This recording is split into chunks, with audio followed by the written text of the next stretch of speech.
Calaroga Shark Media.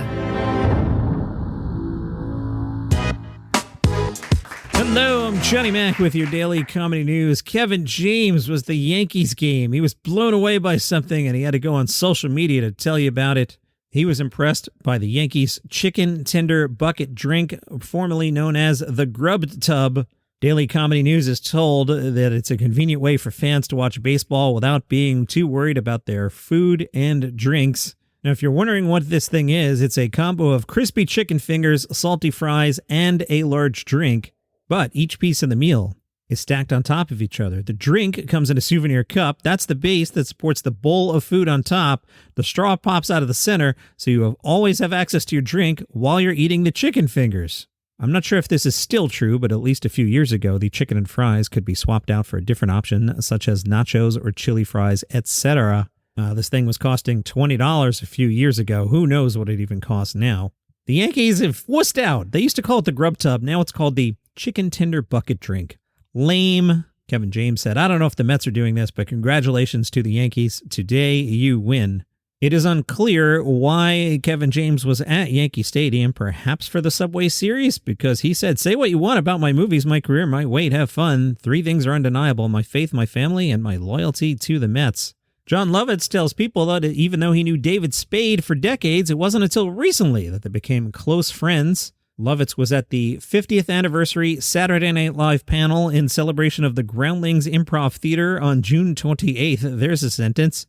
Lovitz said, I got Saturday Night Live in 85, and then 86, they kept Nora Dunn, Dennis Miller, and myself. That's when Dana Carvey came in, Phil Hartman, Kevin Nealon, Janet Hooks, and Victoria Jackson. I've never heard Jan Hooks referred to as Janet Hooks. Interesting. So I was at the show with Dana for 4 years, and we became like brothers. He's one of my best friends. Lovitz said he also considered Hartman his best friend.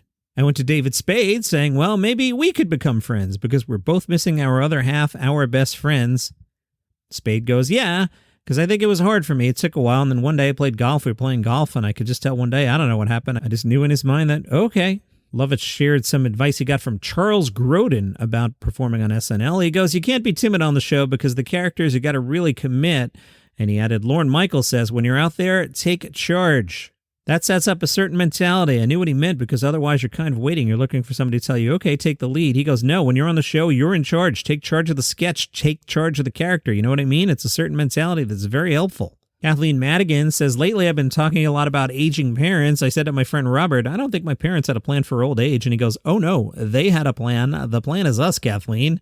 Madigan talked about taking the keys away from her parents. I followed my parents home from a casino. They hadn't drank it all, and I don't know how they didn't get pulled over 18 times. He looked hammered. That car was jumping medians, and that's just their normal driving. As for becoming a comedian, Kathleen said, I'm just not a morning person. My friend and I accidentally went to an open mic night as a goof-off thing because we were bartending to make extra money. Me and him did it for fun, and I just kept doing it.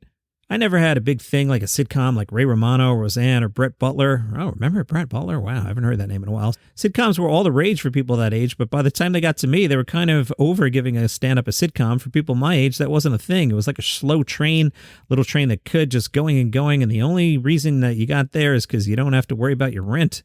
She liked working with the streamers. It was fun to work with Netflix. Same goes for Amazon. They don't really edit you. I showed them what I was going to do, sent them a tape from a theater like, this is what I'm playing. And they were like, yeah, that's cool.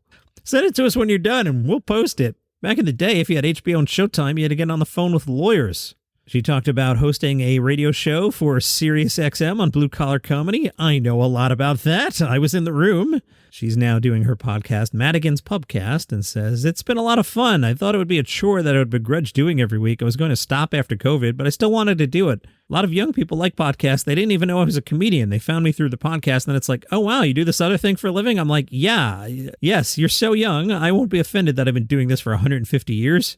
Comedian Kel Fire has left some fans stunned after bluntly recruiting someone to have some nudge with her after she finished her show on stage. Kel said in the microphone, does anybody just want to go home with me tonight? I'm serious. One man mustered up the courage and said, are you serious? Kel said, yeah, you want to come home with me tonight? Come on. The audience clapped. The young man said, let's go. Kel said, I'm going to go home and make myself feel better. Oh, but wait, Kel is also an OnlyFans creator, and it seems the whole thing was pre-planned. In a video, she wrote, thank God he was a professional. It could have turned out very differently. Airmail News asked Nikki Glaser about her bedroom preparations. Is it a holiday weekend, John? No, why do you ask? Nikki said, after shows, I don't like to go right home. I like to stay at a venue and hang with my friends and eat dinner. YouTube and Reddit are my nighttime social media sites. I don't really check them throughout the day because I like to save them as a treat that almost incentivizes going to bed. Nikki, are you particular about your sleep conditions? Nikki says, people complain about sleep. I don't want to hear it unless you're doing the things that I do, which is keep your room at 65 degrees and make sure you have a really nice comforter that keeps you warm. I also use an eye mask. You need darkness to fall asleep. I also use an app called White Noise, and I use the airplane travel mode. It literally sounds like you're on a plane. Boy, that's pretty involved. Just close your eyes. How long does it take you to fall asleep while you have a face mask on and you're listening to white noise? 10 to 40 minutes, depending on what's going on. If I'm still kind of conscious and not really ready to go back to bed, and I'm just kind of drifting, I will listen to ASMR videos of a soft-spoken woman talk gently about something that I kind of care about. Right now, I'm trying to learn about football, so I'm watching this YouTuber named No Frills. Follow-up question was, what's your most bizarre nighttime habit? Oh, I think we already know, but Nikki said, when I'm going through a rough time, I tend to wake up in the middle of the night and eat an entire meal. I've had eating disorder issues in my life. Oh, good, a serious answer to make John sound like an a-hole for that setup he just did. I'm not editing it out. Then in the morning, I have to look at what I've done, and I'm so ashamed. That's usually when I have to double up my therapy. Boy, this just got awkward. Come on, we were having fun, Nikki. What's the best night's sleep you've ever had? Nikki said. I don't think I can answer that because honestly, wherever I get really good sleep, I feel guilty. Our society thinks of sleep as laziness. Usually a good sleep means I've slept into the early afternoon, and living in a capitalist society, that is just inexcusable. It makes you have the sense of guilt the rest of the day that you didn't get enough done. That's the unfortunate part about living in America. Boy, that got awkward. I was going to wrap up there. Now I have to do one more story, Nikki. The Larchmont Buzz was at the Hollywood Fringe Festival, over 400 shows. Wow. They went to go see Charlie Day in Rock Bottom. It's not Charlie Day from It's Always Sunny in Philadelphia. This is Charlie Day from Never Sunny in England. This one-man tragicomedy follows Nick Bottom as he attempts to save a production of Pyramus and Thisbe after discovering that his crew and co-stars have abandoned the show, and him with it. Boy, my mouth just got dry. I need some of this iced coffee. buymeacoffee.com/dailycomedynews. John, did you record like 4 podcasts in a row because you wanted the holiday weekend off? Why, yes.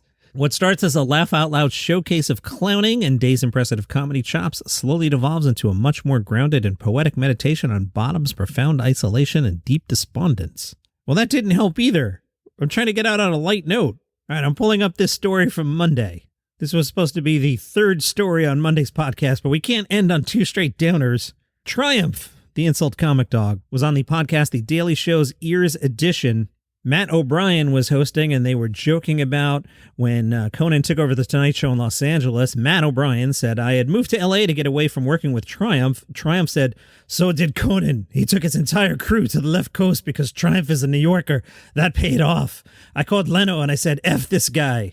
Triumph then did a Leno impression. That I don't have. John, you don't even have a Triumph impression. In his Leno impression, he said, right away, sir, right away. I had a lot of pull back in the aughts.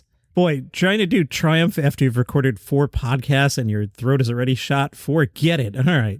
What a mess. See you tomorrow.